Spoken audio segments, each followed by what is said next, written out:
नमस्कार, मैं नवनीत सिन्हा। आप देख रहे हैं the reformer news.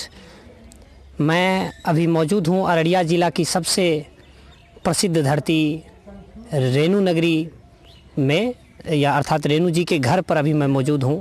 Phanishwarnath Renu, जो कि एक फारबिसगंज ही नहीं पूरे सूबे के लिए एक अलग व्यक्तित्व जिनकी महानता सभी जानते हैं।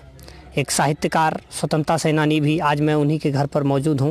मैं पहुँचा हूँ और मेरी भी ख्वाहिश रही थी कि मैं उस धरती पर पहुँचूँ, चूँकि मैं कई वर्षों से फारबिसगंज में रह रहा हूँ। बचपन एक गुजार दिया मैं, लेकिन यहाँ नहीं पहुँचा। सौभाग्य मिला यहाँ आने का, रेणु जी की धरती को देखने का, रेणु जी के घर को देखने का। तो मैं आज यहाँ आया हूँ और मैं दिखाना चाहूँगा। ये देखिए, ये जो पड़ता है हिंगना ओराही पंचायत और वार्ड नंबर 9। एक प्राचीन जो है कुआं है यहाँ पर, जो कि अंग्रेज़ ज़माने का ही है कुआं, वो जो आप देख रहे हैं, जो रोड इधर से आता है, ठीक है। और इस ढंग से ये जो पूरा आप देख रहे हैं, ये दरवाज़ा है और ये पीछे जो घर है बना हुआ, जो कि रेणु जी के पिताजी के समय से ही बना हुआ है। वही फणीश्वरनाथ रेणु, एक महान साहित्यकार, 4 मार्च 1921 को जन्म हुआ और जिनकी पढ़ाई अररिया, फारबिसगंज सहित नेपाल बगल जो है पड़ता है, वहाँ विराटनगर में भी हुई। और स्वतंत्रता आंदोलन में यह 1942 में गए।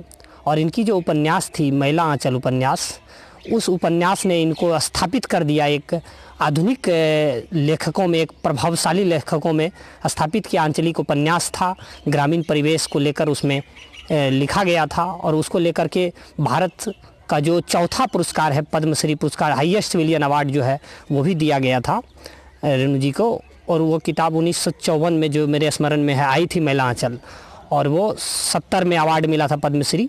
हालांकि इमरजेंसी के टाइम में वो वापस पुरस्कार को वापस किया गया था। तो आज यहाँ पर, और उनके जो सुपुत्र हैं एक जो है पद्मपराग रेणु जी, जो कि भूतपूर्व यहाँ के फारबिसगंज विधानसभा से नेतृत्व भी कर चुके हैं, एमएलए रह चुके हैं।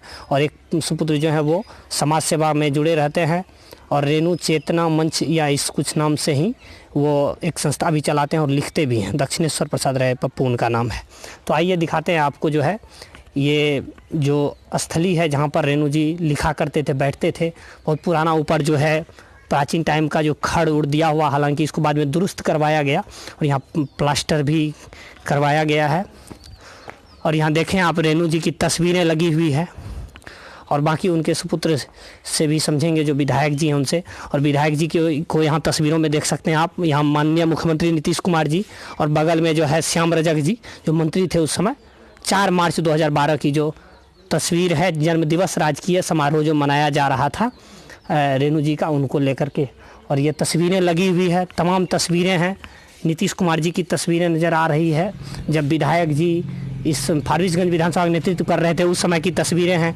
आप यहाँ देख सकते हैं, लिखा हुआ एक तस्वीर है, माय गे आब नय जेबो जरना गढ़े ल, हमें तो जेबो आप पढ़े ल, मुख्यमंत्री जी दै छे साइकिल चढ़े ल, गाँव की गोरी। यानी इसमें यह कहा गया है कि गांव की लड़की कहती है कि माँ अब जो है मैं अब जलावन ढोने नहीं जाऊंगी, मैं जो है पढ़ने जाऊंगी, क्योंकि मुझे मुख्यमंत्री ने साइकिल दिया है चढ़ने के लिए और स्कूल जाने के लिए। तो ये लिखा गया है। इसी को आंचलिक भाषा कहते हैं। और उस आंचलिक भाषा को सिरोधार करने वाले फणीश्वरनाथ रेणु की यह पावन धरती पर मैं आया हूँ और आपको बताया मैं कि महिला आंचल जो उपन्यास था, और एक जो कहानी थी मारे गए गुलफाम, जिसको लेकर तीसरी कसम बॉलीवुड में फिल्म बनी। और हाल में एक मूवी आई थी, जो शॉर्ट मूवी उस समय बनी थी, पंच लाइट, वो भी बॉलीवुड ने बनाया।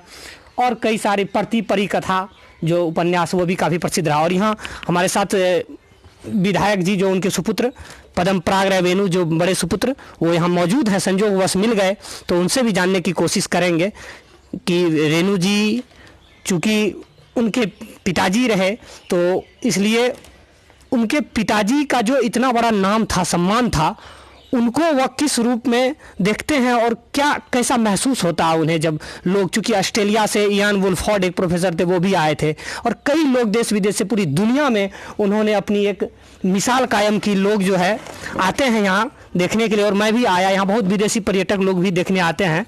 वाकई ये धरती जो है, पवित्र धरती, अररिया की धरती जो है, रेणु की धरती, रेणु जी के नाम से जानी जाती है। तो यहाँ उनके सुपुत्र हैं। सर, आपका बहुत बहुत स्वागत है द रिफॉर्मर न्यूज़ में। चलिए, धन्यवाद कि आप लोग।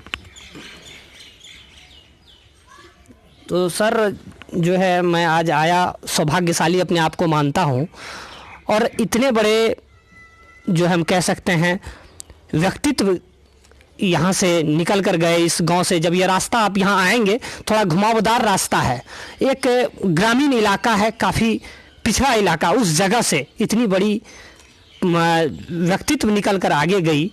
तो क्या कभी आपको ऐसा नहीं लगता है, चूँकि आप भी यहाँ विधायक रह चुके हैं, क्या अभी कभी नहीं लगता आपको कि मैं उतना बड़ा कद का फिर भी नहीं हूँ जितने बड़े कद के मेरे पिताजी थे? देखिए, जहाँ तक कद की बात है तो फणीश्वर नाथ रेणु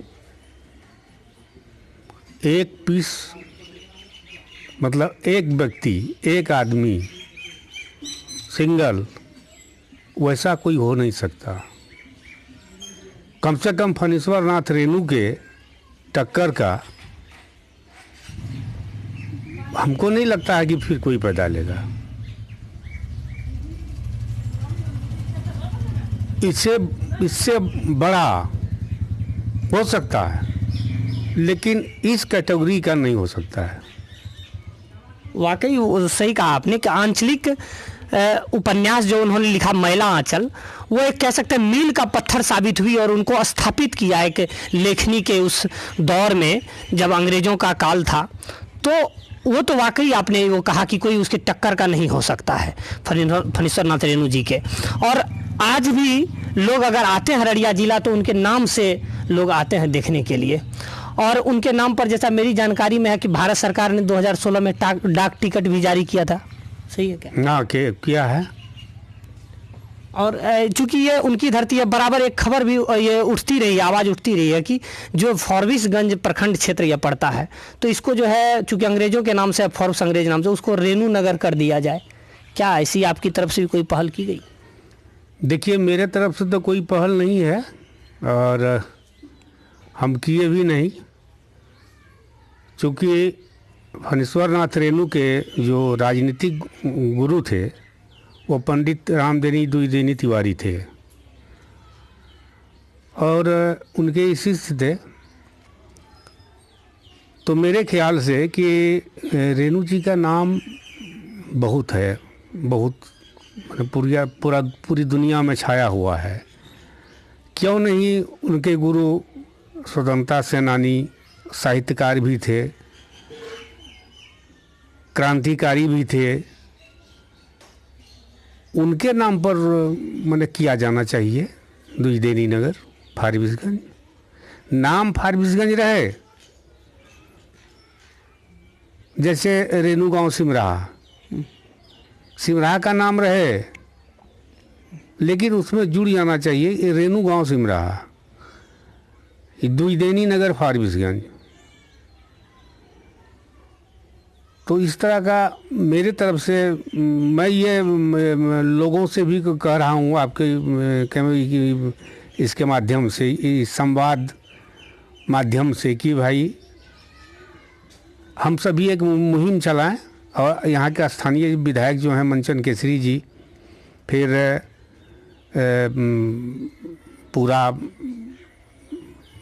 इसको बहुमत के साथ सरकार में नीतीश कुमार जी हैं, और फिर आजू बाजू में मतलब नरपतगंज विधायक हैं, रानीगंज विधायक हैं, फारबिसगंज विधायक हैं। तो इस सबको मांग रखना चाहिए कि सिमराहा रेणु के नाम पर हो और फारबिसगंज जो है वो द्विवेदी जी के नाम पर हो। मेरा ऐसा अपील है जनप्रतिनिधियों से, समाज सेवियों से, या अखबार के माध्यम से, टीवी चैनलों के माध्यम से इस बात को रखे हुए। जी, आपने कहा कि जो है जैसे रेणु गांव सिमराहा है उसी तरह से द्विवेदी नगर फारबिसगंज किया जाए।